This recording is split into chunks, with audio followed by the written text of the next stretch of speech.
सपना के रंग हमन धागे हैं, नयना के पार मां फिर घलो एक दिया जरत है,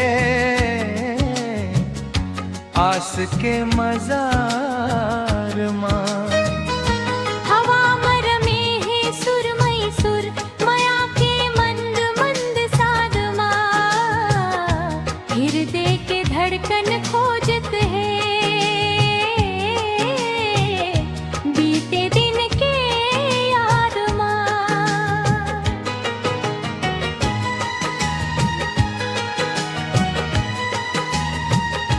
अंधरा मघलो जैसे किरण के उजियारा है, तोर बिना ये जिंदगी अब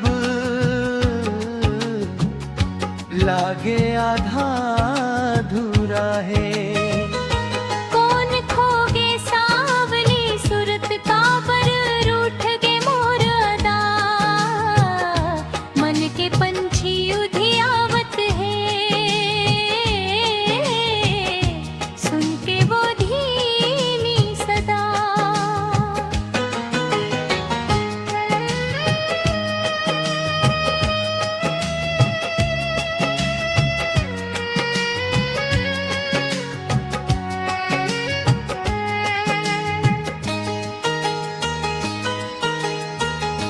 आस के बाती बुझे नहीं देवम,